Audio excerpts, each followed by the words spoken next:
Welcome back. Plans to roll out a coronavirus vaccine in Australia by March have been put at risk over AstraZeneca's delay in delivering key data to the Therapeutic Goods Administration.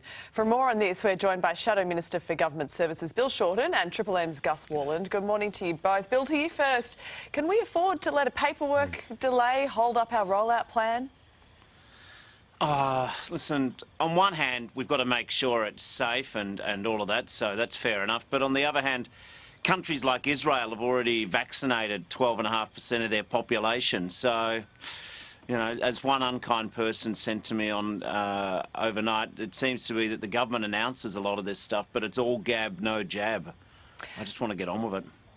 Is it not worth waiting, though, until the TGA has received all the relevant data and can approve things itself to assure confidence in the jab, Bill? Well, we've got our processes, and I don't think anyone should shortcut processes, and we've got to make sure it's safe. That's true. But I can't help but wonder, when I was thinking about this debate, how come some countries seem to be able to get the processes done more quickly? Are we saying they're not safe in other countries? Well, I guess that's the question, isn't it? Is the UK fast-tracking this to an extent where it's putting people at risk? That's what it would suggest, isn't it? Gus, what do you think? Should we be considering an emergency rollout, an emergency approval?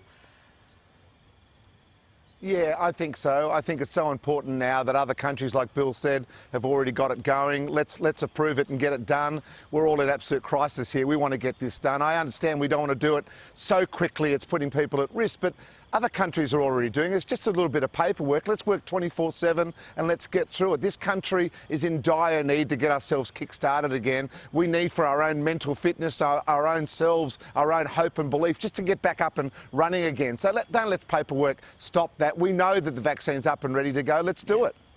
Let's move on to something, well, very much closer at home. Right now, thousands of Victorians stranded in New South Wales after missing the border cut-off are now pleading to be allowed home. So 2,300 people have applied for exemptions since state lines shut on Friday. Only 175 applications have been assessed so far. Bill, is that good enough? What's the hold-up? Well, it doesn't seem to be working the way it should. I mean, I was in Melbourne last Friday, and all of a sudden, on Thursday, the borders just shut. I've been dealing with a constituent of mine.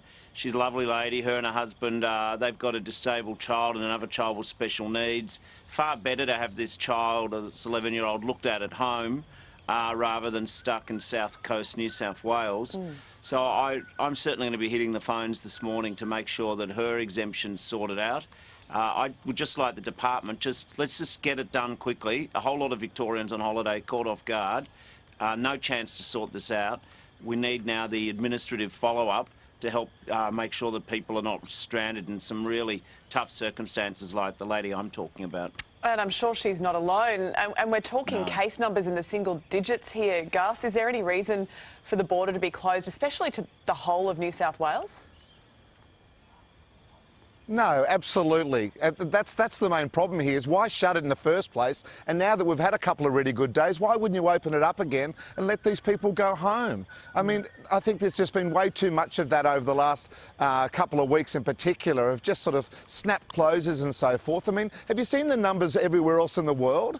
I mean, my wife's English, over 50,000 people, I think 5 days on a row every single day for the last 5 days. We're talking single digit sort of numbers. Let's get real here and understand that this country has to start kick-starting again. We've done a brilliant job. We've been patient. We've done everything we possibly can. Let's really work out what's really important here now. That person that Bill's talking about, they have to be at home. Open up the border so they can go home, please.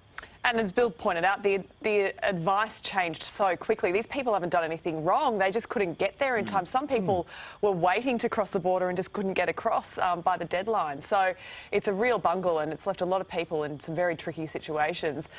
People coming home from overseas, though, Bill, is still an issue too. The Prime Minister's promise of bringing them back before Christmas is, well, it's come and gone, that deadline, hasn't it?